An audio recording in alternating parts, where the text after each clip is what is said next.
Astaghfirullah Rabbal baraya. Astaghfirullah minal khotoya. Rabbi sidni ilma nafi'a wa wafiqni amalan mabula.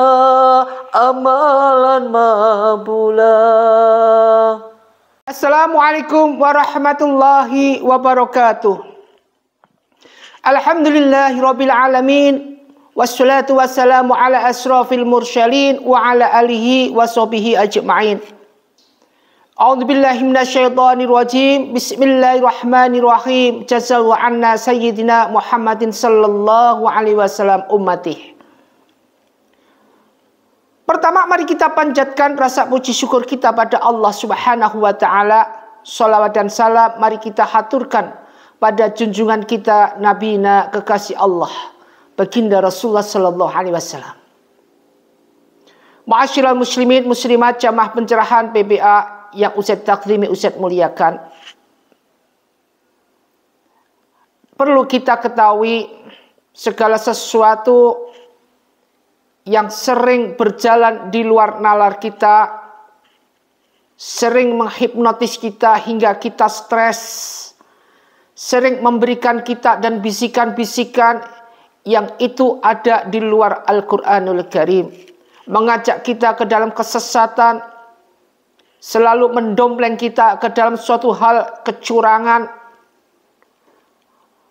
memberikan kita bisikan-bisikan yang beraura negatif, mengajak kita untuk meninggalkan sholat, dan lain-lain.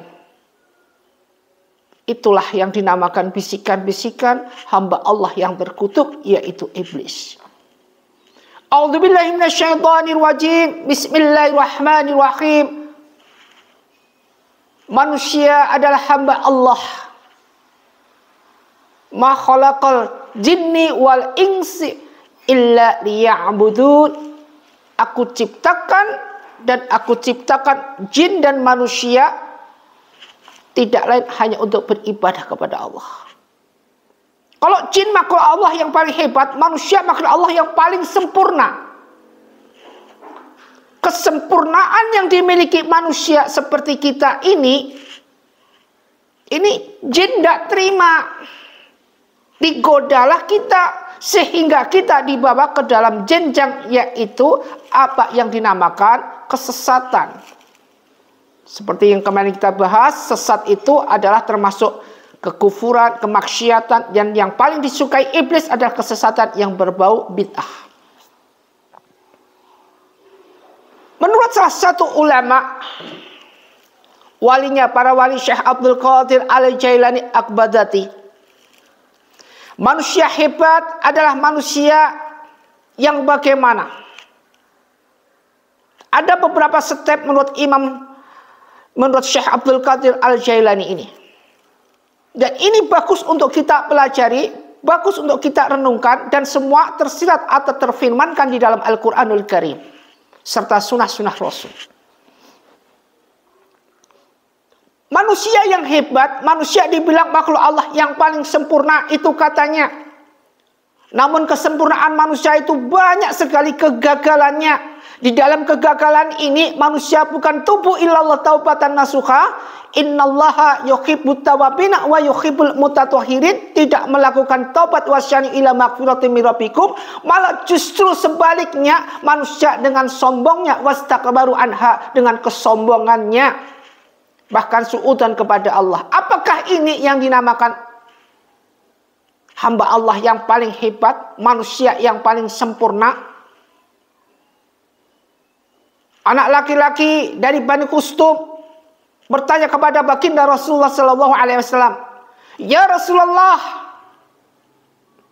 amalan apa yang Allah paling suka?"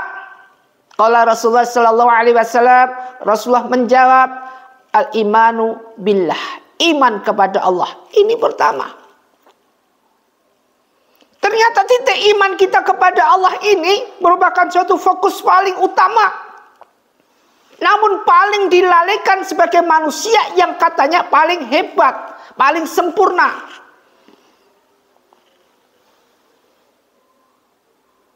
Summa amamah.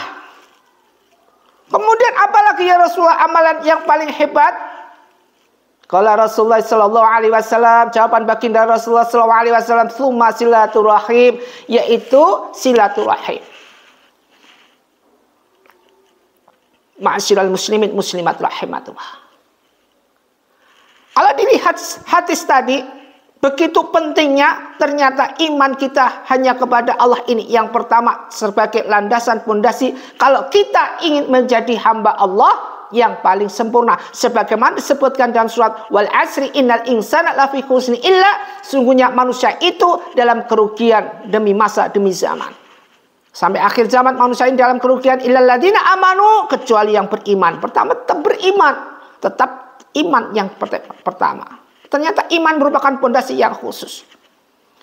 Manusia yang hebat adalah manusia menurut Syekh Abdul Qadir Al-Jailani pertama adalah manusia yang bisa mengendalikan diri. Ini yang pertama. Mengendalikan diri.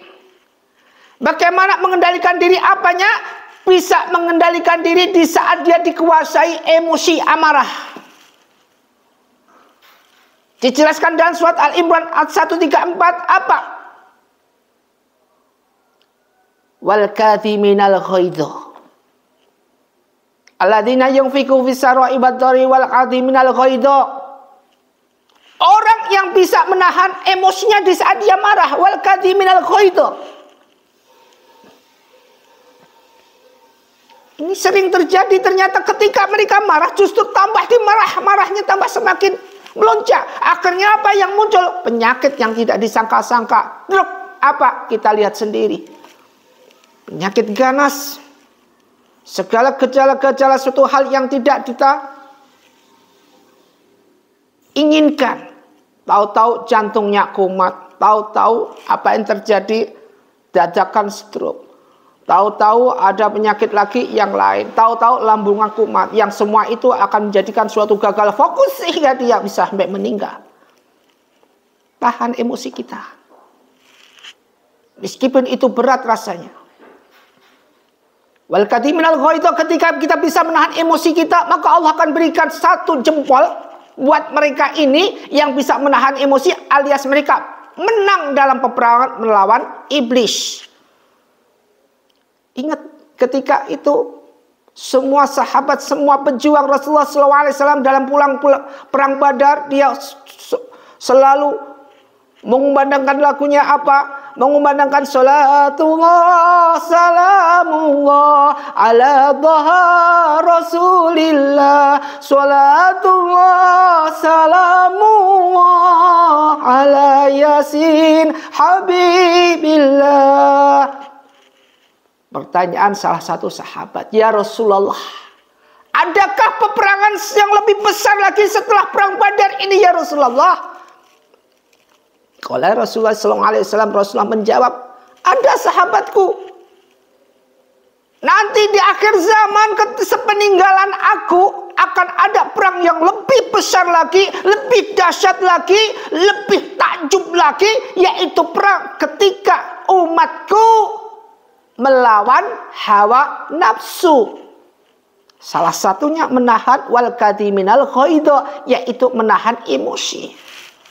Pertama, masukkan ke kita sering marah tanpa terkendali, bahkan kita sering marah tanpa unsur tertentu, kita sering marah tanpa alasan tertentu, tahu-tahu marah, Masya Allah. Kemudian yang kedua, tenang di saat dipermalukan. Ini menurut Syekh Abdul Qadir Jailani. Jadi tenang di saat kita dipermalukan di depan umum apa dimanapun, kita tenang. Bisa nggak seperti ini? Ketika kita mau dipermalukan aja kita udah berontak. Gengsi iblis datang ke telinga kita, ngomongin, bisikin, lu dipermalukan begini, tenang-tenang aja. Kalau gua nggak terima, sikat aja. Lu bodiku besar, badan kamu besar, ngapain gak berani, hancurin aja. Banyak sekali bisikan-bisikan ini sehingga kita terobsesi, bangkit kemudian apa? Melawan mereka. Ini padahal menurut Syekh Abdul Qadir Al-Jailani mereka orang atau manusia yang hebat, tenang di saat dia dipermalukan dimanapun. Tenang. Ini kunci. Jadi yang pertama bisa menahan amarah. Kedua, tenang di saat dia dipermalukan. Susah sekali. Kondisi apapun terjadi susah. Wong kita dipermalukan kok kita nyantai-nyantai aja. Mereka yang mempermalukan kita semakin deber-debernya, semakin arogansinya, semakin tinggi kredibilitas dalam memalukan kita. Semakin dia mengumbar segala apa kata-kata alam dalam hal ini ghibah alam, perkataan untuk memukul dan mencela kita. Masya Allah. Wailul likulli humazatil lumazah. Celakalah bagi mereka yang mengumpat dan mencela. Namun keberingasan mereka semakin tumbuh dan semakin tumbuh untuk mencela kita, untuk mempermalukan kita. Nah, inilah dituntut kita ke dalam suatu jenjang yang merupakan menjadi manusia yang paling hebat. Menurut pandangan mereka kita kalah, dipermalukan, kita dimajat. Namun di pandangan Allah Subhanahu wa taala kita manusia yang paling hebat.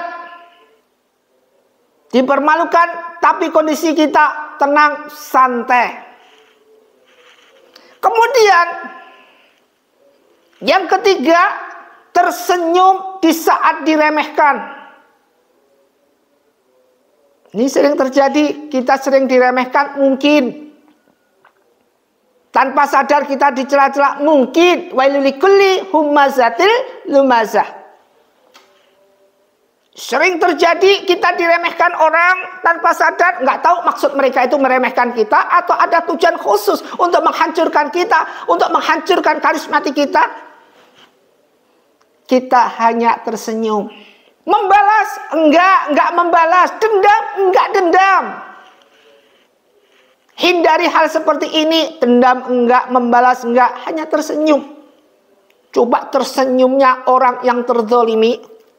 Ketika di dalam hatinya ada doa. Fadkurni adkurkum. Ketika di dalam hatinya ini orang yang terzolimi ada doa. Satu kata doa akan diaminkan oleh malaikat-malaikat. Dan terkabulnya doa-doa itu.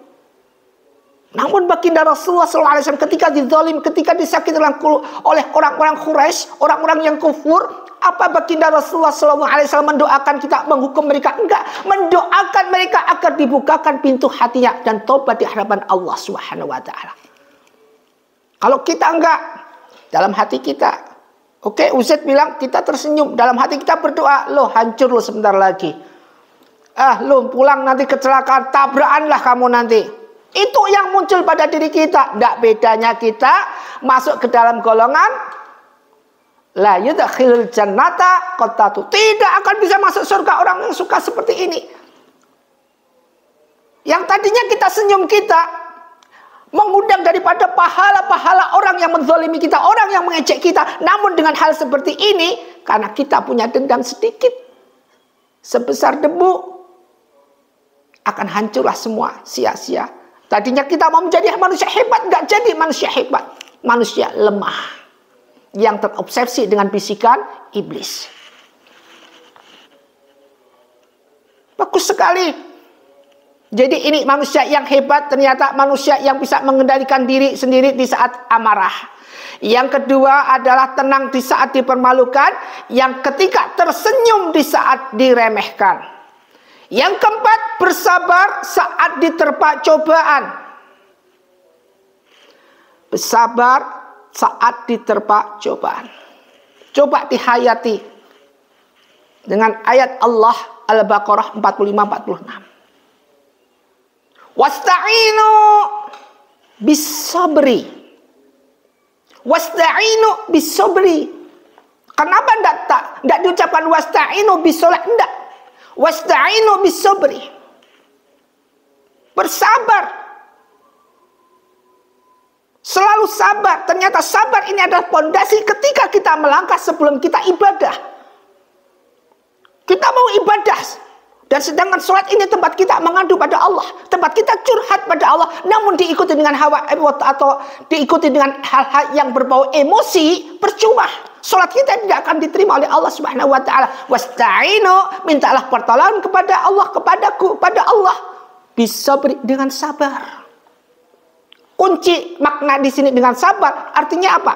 Kesabaran ini, artinya kesabaran ini sudah menentukan bahwa ketika kita diberikan cobaan, Allah itu sayang kepada kita, satu. Yang kedua, akan mengurangi dosa-dosa kita, dua. Yang ketiga, kita dicoba ini sudah kriteria yang pas. Tidak mungkin Allah memberikan cobaan di luar takarannya manusia. Orang begini, mungkin kita diberikan cobaan, ini sudah pas. Sudah bagus, sudah cocok. Allah tidak pernah salah. Allah pasti benar. Yang kita ambil, ada apa di balik semua ini? Ada hikmah apa? Ada rahmat apa? Ada berkah apa di balik semua ini? Akhirnya kita timbul apa? Husnudzon kepada Allah. Husnudzon kepada Allah. Dengan husnudzon kita kepada Allah, ya Allah, Engkau cinta kepadaku, Engkau sayang kepadaku. Dari segala suatu dosa-dosa yang kau punya, kau ambil semua, kau hanguskan semua, ya Allah, karena cintanya Engkau kepadaku. Kau bukakan pintu hatiku. Masya Allah, alhamdulillah. Bisa beri. Setelah dengan sabar, dengan cobaan yang kita terima, wassalah. Masuk ketika kita bisa beri wassalah. Kemudian kita melaksanakan sholat. Sebagai bentuk perwujudan, kita curhat kepada Allah. Makanya wasta'inu bisa beri wassalah. Ya ayyuhalladzina amanu taqullah wa kunu ma'as-shadiqin. Ya ayyuhalladzina amanu sta'inu bisa beri wassalah. Selapi. Mintalah wahai orang beriman, mintalah pertolongan kepadaku, ta'inu bis-sabri wassalah, dengan sabar dan sholat. Innallaha ma'as sabirin, sesungguhnya Allah bersama mereka hamba yang sabar. Kalau kita sudah dalam kondisi sabar, kemudian kita menjalankan atau menunaikan atau menjalankan ibadah sholat, maka pas. Artinya sholat ini bukan ladang emosi, namun sholat adalah sebagai bentuk curhat kita. Segala bentuk apa keluhan-keluhan kita kepada Allah Subhanahu wa taala. Kemudian yang terakhir adalah bersyukur untuk semua kekurangan dan kelebihan yang kita miliki. Artinya apa? Artinya kita pandai mensyukuri nikmat-nikmat Allah, nikmat fitriyah, nikmat ikhtiariyah, nikmat alamah, nikmat diniyah, nikmat ukhrawiyah. Kita bisa mensyukuri 5 nikmat ini. Fadkurni adkurkum waskuruli wala takfur, dan bersyukur dengan apa sudah ketentuan, dengan apa yang Allah sudah berikan kepada kita. Waskuri wala takfurun. Ma'asyiral muslimin muslimat rahimatullah, dimuliakan Allah Subhanahu wa taala. Apapun bentuknya, mari kita pelajari semua ini. Apa yang kita lakukan, ternyata banyak kekurangan-kekurangan di sini, banyak kekhilafan-kekhilafan yang ada pada diri kita yang melengket pada badan kita. Mari kita benahi dengan petuah Syekh Abdul Qadir Al-Jailani ini yang bagus manfaatnya, bagus untuk kita pelajari. Menahan amarah, kemudian tenang di saat dipermalukan, tersenyum di saat kita diremehkan, bersabar dalam segala hal. Dengan cobaan-cobaan kita bisa mensyukuri di saat kita ada kekurangan maupun kelebihan. Makanya Al-Imran disebutkan alladzina yunfiqu, orang yang bertakwa adalah orang alladzina yunfiqu fis-sarai wad-dharai, orang yang bisa menginfakkan hartanya fis-sarai di saat senang, wad-dharai di saat susah. Wal kadhimnal ghaidha, yang bisa menahan amarah. Wa'afinin nas, mereka-mereka yang mudah memaafkan hamba-hamba Allah, manusia sesamanya, meskipun mereka pernah melukai hati kita. Wallahu yuhibbul muhsin, dan Allah mensukai hal yang berkebaikan. Ma'asyiral muslimin muslimat rahimatullah, kalau kita sudah tahu begini, mari kita jalankan, bisa mensyukuri nikmat Allah. La in sakartum la azidannakum wala in kafartum inna adzabi lasyadid. Mudah-mudahan bermanfaat. Usikum wa nafsi bittaqwallah, wabillahi taufik wal hidayah. Wassalamualaikum warahmatullahi wabarakatuh.